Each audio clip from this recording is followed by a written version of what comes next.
দুর্গাপুর শহরে নতুন আসা সুস্মিতার জন্য আজ একটা অন্যরকম দিন। আজ তার নতুন কলেজে প্রথম দিন। তার নাম দুর্গাপুর ইনস্টিটিউট অফ টেকনোলজি, সংক্ষেপে ডিআইটি। কলেজটা বাইরে থেকে বেশ সুন্দর দেখালেও সুস্মিতার কেন যেন একটা অদ্ভুত অনুভূতি হচ্ছিল। পুরনো দিনের মতো দেখতে কলেজটা, চারদিকে লতা পাতা জড়ানো দেওয়াল আর বড় বড় গাছপালা। ক্লাসে ঢুকতেই সে দেখল বেশিরভাগ ছাত্রছাত্রী তার মতো নতুন। সবার চোখে মুখে একটা মিশ্র অনুভূতি, উত্তেজনা আর কিছুটা ভয়। স্যার যখন ক্লাস শুরু করলেন তখন তিনি কলেজের ইতিহাস নিয়ে কিছু বললেন। স্যার বললেন, এই কলেজটা প্রায় ৭৭ বছরের পুরনো। এর অনেক পুরনো ইতিহাস আছে। তোমরা হয়তো শুনে থাকবে যে এই কলেজের একটি রহস্যময় দিকও আছে। এখানকার একটি পুরনো ছাত্রের প্রেতাত্মা নাকি এই কলেজের করিডোরে ঘুরে বেড়ায়। কিন্তু তোমরা এসব নিয়ে বেশি চিন্তা করো না, কারণ এটা শুধুই একটা মিথ্যা। স্যারের কথা শুনে সুস্মিতার মনে কিছুটা ভয় ঢুকে গেলেও সে তার বন্ধু রিয়ার কাছে জিজ্ঞেস করলো, রিয়া, এটা কি সত্যি যে এই কলেজে ভূত আছে? রিয়া হেসে বলল, আরে বাবা, এসব পুরনো গল্প। এসব নিয়ে চিন্তা করে সময় নষ্ট করার মানেই হয় না। প্রথম দিন কলেজে শেষ হতে সন্ধ্যা নেমে এলো।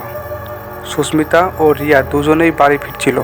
হঠাৎ করে রিয়া বলল, সুস্মিতা, আমি আমার বইটা ক্লাসে রেখে এসেছি, চল তাড়াতাড়ি গিয়ে নিয়ে আসি।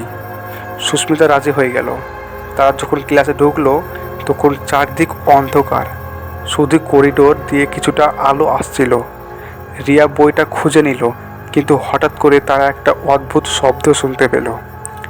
মনে হচ্ছিল যেন কেউ খুব জোরে জোরে নিঃশ্বাস নিচ্ছে। তারা ভয় পেয়ে চুপচাপ দাঁড়িয়ে রইল। হঠাৎ তাদের সামনে দিয়ে একটা ছায়া চলে গেল। ছায়াটা এতটাই দ্রুত চলে গেল যে তারা কিছুই বুঝে ওঠার আগেই সেটি অদৃশ্য হয়ে গেল। সুস্মিতা ও রিয়া দুজনেই ভয় পেয়ে ক্লাস থেকে বেরিয়ে গেল। তারা করিডোর দিয়ে দৌড়ে যাচ্ছিল। হঠাৎ সুস্মিতার চোখে পড়ল একটি পুরনো ছবির দিকে। ছবিটি একজন ছাত্রের।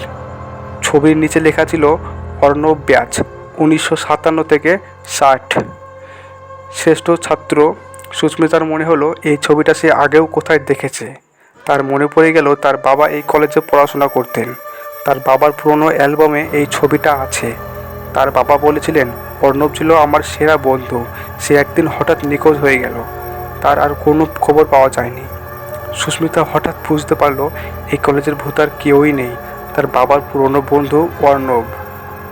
সে রিয়ার কাছে বলল, চল আমরা অর্ণবের পরিবারের কাছে যাই, হয়তো তারা কিছু জানে। পরের দিন তারা দুজনেই অর্ণবের পরিবারের কাছে গেল। তার পরিবার তাদের দেখে অবাক হলো। তারা বলল, অর্ণব নিখোঁজ হওয়ার পর তার বাবা এবং তার মা এবং আমরা অনেক খুঁজেছি, কিন্তু তার কোনো খবর পাওয়া যায়নি। সুস্মিতা তার বাবার পুরনো অ্যালবামের কথা বলল। অর্ণবের পরিবার বলল, অর্ণব খুব ভালো ছবি আঁকত।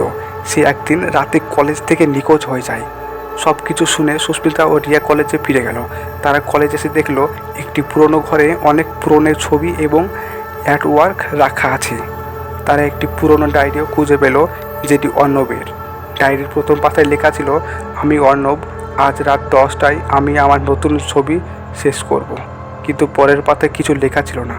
তখনই তারা একটা অদ্ভুত লক্ষ্য করলো, ছবির একটি কোণ থেকে একটি চিঠি ঝুলে আছে।